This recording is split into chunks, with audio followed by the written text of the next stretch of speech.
Hi guys, welcome back to my channel.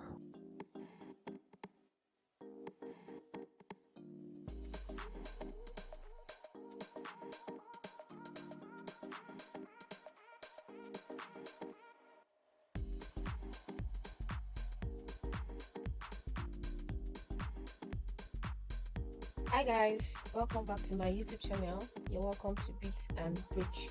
Alright, so this video has been done before, but for some reason um the audio wasn't playing.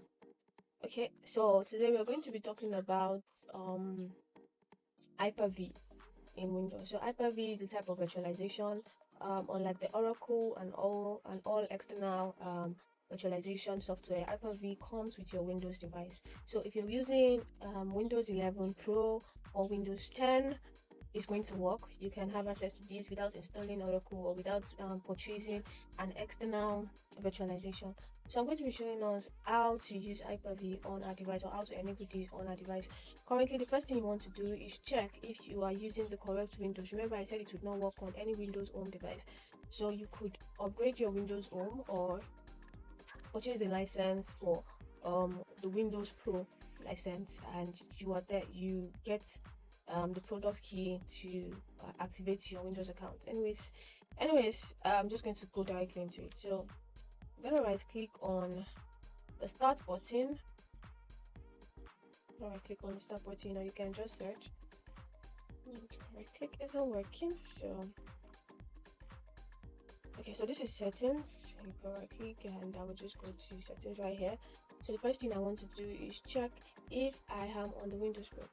So I'm going to come to system about, and you're going to see Windows 11 Enterprise. So Windows 11 Enterprise also works for this Hyper-V virtualization. So once I've confirmed this, the next thing I'm going to do is I'm going to search for control panel.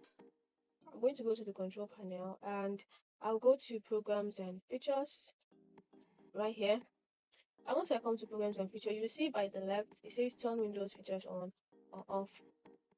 So once you see that, you see a list of options here, and you see my Hyper-V checked. This was because in my last video that I did, it got checked, but for some reason the video wasn't speaking or my voice was not heard for some reason. So you're going to expand this, and once you expand this, you're going to click on these two, and once you click on these two and you click on OK, it's going to download the files it's supposed to download, everything, all the credentials it needs to work, and it's going to tell you to restart. I'm just going to post that part in this video so that you see what I'm talking about.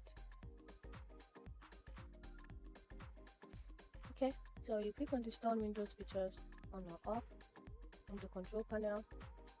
Remember how we get here. From the control panel we came to the programs and features.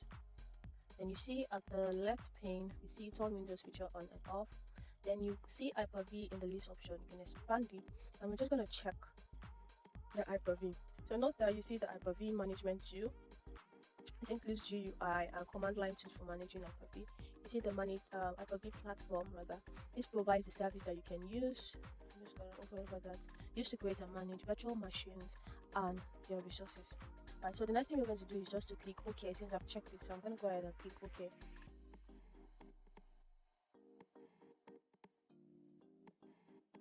So we're going to wait for this to install and apply changes. Okay, so now it's going to ask to restart. Can you see the restart now? Don't restart, right? So we're going to click on restart now for the changes to take effect. Note that what it did currently was it searches for the required files, it applies the Hyper-V binaries, then configures the hypervisor layer, right? So I'm just going to click on restart now and we'll catch up. Okay, so I've been able to restart my PC, and the next thing I'm just going to be doing, I'm going to be searching for the Hyper-V. So you can click on your start button or you can click on the search, and I'm just going to type in Hyper-V. Now can you see the Hyper-V manager here, which is the place we want to be in? So I'll just click on it, I'll double click on it to open it. So let's see the interface. Now can you see it automatically brings out the name of your device here.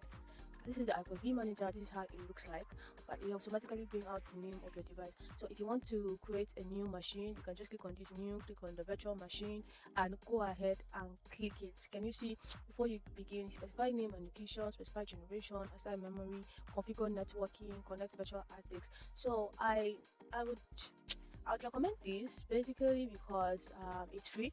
You don't have to pay for anything. There's no extra cost. It's included in Windows device, but remember, like I said, it's not included in Windows Home device, right? So for Windows Home, you might be looking at other virtual machine like the Oracle, which I usually use, but this sits directly on the Windows hardware. So it's a highly efficient virtualization. It doesn't have any extra cost, and there's a robust security with it, and you can instantly capture the state of a VM.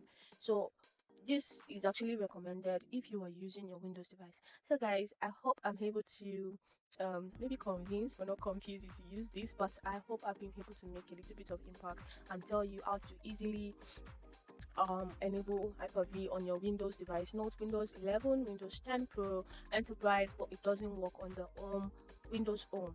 So guys, thank you guys for watching. I hope I see you in my next video.